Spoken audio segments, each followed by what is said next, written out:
الحمد لله و الصلاة و السلام علی رسول الله و علی آله و صحبه و من والاه، اما بعد. السلام علیکم و رحمت الله و برکاته.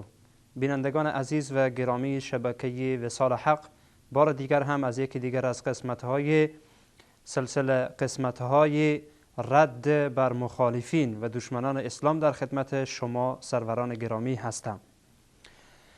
بینندگان عزیز و گرامی، باز هم ردیه کوتاه است در مورد فردی به نام شفیع عیار که حقیقتاً نه که ما فرد این شخص را مورد خطاب قرار بدهیم، بلکه حقیقتاً این سخنگوی افراد دیگری است که هم فکر و هم اندیشه این هستند. ما حقیقتاً با پخش کلیپ های این نفر و ردیه دادن بر این میخواهیم که افرادی که به هر حال به شکلی از اشکال فریب حرفها و این نفر را خورده اند و از راه درست و حقیقت به انحراف رفته اند بدانند و بفهمند. در این قسمت هم با همدیگر کلیپ های از این نفر را مشاهده می کنیم و جهل مرکب این شخص را با همدیگر تماشا خواهیم کرد. اجازه بدین قبل از این که کلیپ اصلی را پخش بکنیم که این نفر چی می گوید، اولین کلیپ را در مورد ادعای این فرد که از فهم قرآن هست و ادعا می کند که من قرآن را درست می فهمم را ببینیم و بعد از آن انشاءالله کلیپ اصلی را و ویدیو اصلی را با هم دیگر خواهیم دید. اول اجازه بدین که این کلیپ را ببینیم. این را باید از بفهمین که ما قرآن کلمه به کلمه می فهم. ما تمام کوچه ها و پس کوچه های از استدلال بلد است. بله، ایشان میگویند که من تمام راه های قرآن بلد هستم و تمام کوچه پس کوچه های استدلال میدانم و قرآن را هم درست میفهمم. و حقیقتا این یک ادعای پوچ هست، یک ادعایی است که این فرد و امثالش از قرآن اصلا آگاهی ندارند و حتی نمیتونن روخانی قرآن را درست بکنند. اجازه بدین که با همدیگر فهم این نفر را که میگوید من تمام قرآن را میدانم و تمام کوچه پس کوچه های قرآن را آگاه هستم، اجازه بدین که یک کلیپی از این نفر ببینین که واقعا فهم این نفر از قرآن تا چی اندازه است. با هم دیگر کلیپ بعدی را مشاهده میکنیم. قرآن آیات است، یا بگویم در قرآن هیچ آیت نیست که بگوید قرآن شفا است. حالا چف میکنن، پف میکنن، در روی ازو کف کو، در روی ازو پف کو، در روی ازو تف کو، که ما تعویض میتیم این نفر جور میشه. این گناه داره، این نمی بدعت است. اما یا خود از ذهن مامور دادن همین ملا، حالا از خاطر که به یک رقم دیگه ما را استفاده کنن، حالا میگه این کار را نکنین. بله، این یک استدلال دیگری که ایشان میکنند و ادعا میکنند که در قرآن عظیم الشأن هیچ آیه وجود ندارد که گفته باشد قرآن شفا هست. حرف این نفر حقیقتا دو جهت دارد. جهت اول اینه که این شخص میخواهد با فریب و نیرنگ و با مکارگی متاسفانه از مکائد شیطانی استفاده میکنه و میخواهد که ذهن بیننده ها را به جهت دیگری بکشانه. میخواهد که در واقع استدلال بکنه که این افرادی که دعاخوانی میکنن و این افرادی که چوف و کوف و توف میکنن اینها کار بد میکنن و به تعبیر او بدعت میکنن. بسیار خوب، در قسمتی از این حرف تو ما با تو موافقیم و با این فرد موافقیم، درست است. ما هم اعتراف میکنیم که افرادی هستند که به نام دین مردم را فریب دادند و از این راه از طریق قرآن برای خود معیشت زندگی به دست می آورند. اینها ردند. قرآن هم اینها را رد می کند، اسلام هم اینها را رد می کند و این یک عمل خوبی نیست، عمل بدعت است. عملی است که در اسلام وجود ندارد که ما قرآن را وسیله معیشت زندگی خود قرار بدیم و با چوف کوف که معلوم نیست آیات قرآن را می خواند یا اوراد شیطانی و جنی را می خواند، مشخص هم نیست، واضح هم نیست. در مورد موضوع دعاخوانی و به این شکل که امروز وجود دارد، حقیقتاً هیچ یک از علمای اسلامی به آن اعتراف نکرده و توی فرد در واقع دروغ میگویی و ادعای پوچ میکنی، ادعای بیمورد میکنی. کارکرد جادوگرها و این افراد که از دین سوء استفاده میکنن را به علما نسبت ندی و به دین هم نسبت ندی و کوشش نکن که از این طریق بتوانی ذهنیت بینندگان را نسبت به قرآن و نسبت به اسلام یا نسبت به علما بد بکنی. حاشا و کلا، چون این چیزی نمیتوانی انجام بدهی. اما در مورد دعاخوانی که حالا شرایط آن مهیا باشه، شخصی بدون اینکه قرآن را معیشت زندگی خود قرار بده، اگر احیانا آیاتی از قرآن را خواند و بر کسی چوف کرد، ان شاء الله که الله متعال شفا خواهد داد. الله متعال سبحانه و تعالی این آیات را وسیله خواهد کرد که این فرد شفا بیابه، چون آیات قرآن کلام الله هست و با برکت، با عظمت. الله سبحانه و تعالی در قرآن هم کلام خود را با برکت و با عظمت معرفی میکنه. بخش دیگر حرف این نفر که میگوید در قرآن آیه‌ای نیست و در قرآن نیست که گفته باشد قرآن شفا هست، این نهایت جهل و نهایت نادانی این نفر را ثابت می کند که این از قرآن اصلا آگاه نیست، هیچی از قرآن نمیدانه.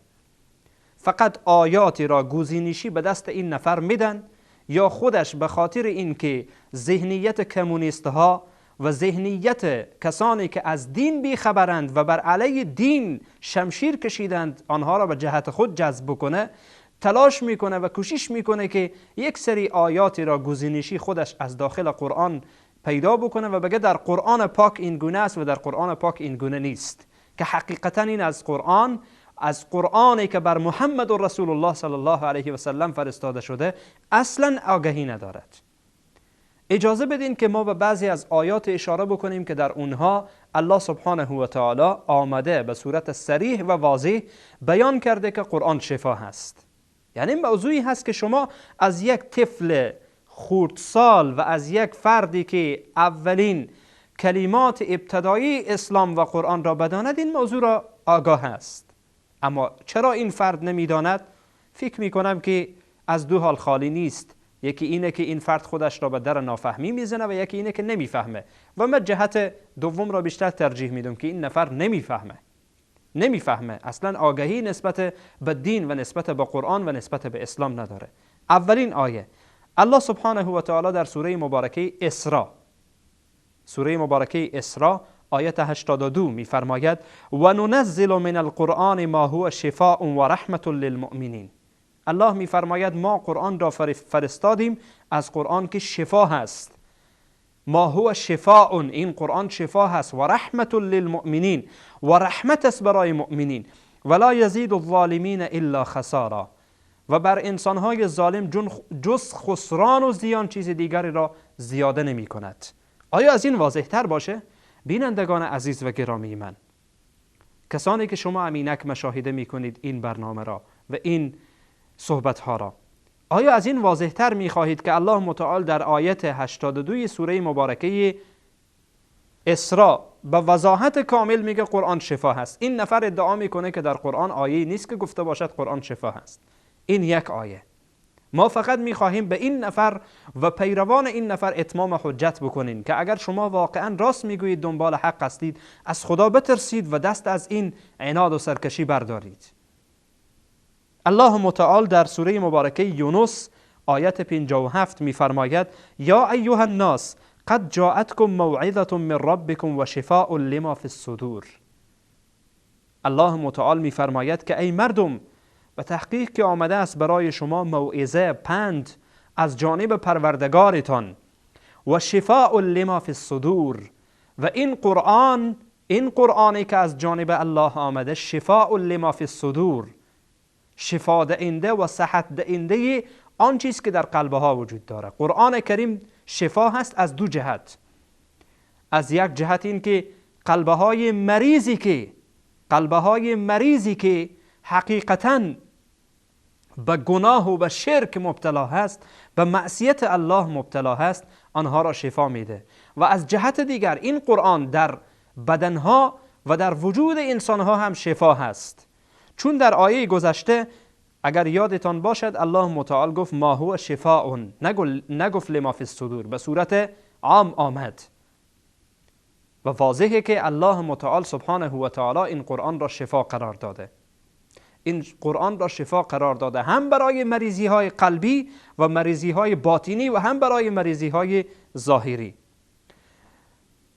این دو آیت سوم در سوره مبارکه فصلت خوب گوش کن، چون شما میگید که سوره فصلت، چون یاد ندارید قرآن را، نه قرآن را یاد ندارید، میگید سوره فصلت، نه سوره فصلت. این رو اول درست تلفظ بکن. همان سوره فصلتی که به تعبیر شما میگویید سوره فصلت، در همین سوره یک گوشه را خواندی، گوشه دیگر را نخواندی. الله متعال در آیت 44 سوره مبارکه فصلت تأکید میکنم که خب درست یاد بگیری، میفرماید که ولو جعلنا قرآنا اعجمیا لقالوا لولا فصلت آیاته اعجمی و عربی قل هو للذین آمنوا هدى و شفاء. الله سبحانه و تعالی میفرماید که این قرآن را بگو که این قرآن للذین آمنوا، برای کسانی که ایمان آوردند، هدى و شفاء، این قرآن هدایت و شفا هست. و ادامه آیه مبارکه هم بحث دیگری را مطرح می کند که پیرامون مشرکین هست که با قرآن عناد می کردند و آیات قرآنی را قبول نمی کردند. حالا بحث ما چیست بینندگان عزیز و گرامی؟ به صورت کوتاه بار دیگر تکرار می کنم. آیت 82 سوره مبارکه اسراء، آیت 57 سوره مبارکه یونس، آیت 44 سوره مبارکه فصلت تأکید بر این دارد که قرآن شفا هست. ولی این نفر با وقاحت تمام چی میگوید؟ میگوید که آیه در قرآن نیست که گفته باشد قرآن شفا هست، که این گفتیم نشانگر دوری این نفر از قرآن هست و خودش را قرآنی هم میگوید که من پیرو قرآن هستم و قرآن پاک را، به تعبیر اون قرآن پاک را قبول دارم و به قرآن پاک ایمان دارم. ولی ما میگوییم که تو نفر نمیدانی، یا این که خودت را به در نافهمی میزنی و میخواهی که آیات قرآن را انکار بکنی به خاطر بدعتی که اهل بدعت انجام میدهند، که در حقیقت هم تو رد هستی و هم اون اهل بدعتی که از قرآن سوء استفاده میکنند. تا بخش دیگر همه شما بینندگان عزیز و گرامی را به الله پاک بی همتا میسپارم. السلام علیکم و رحمت الله و برکاته.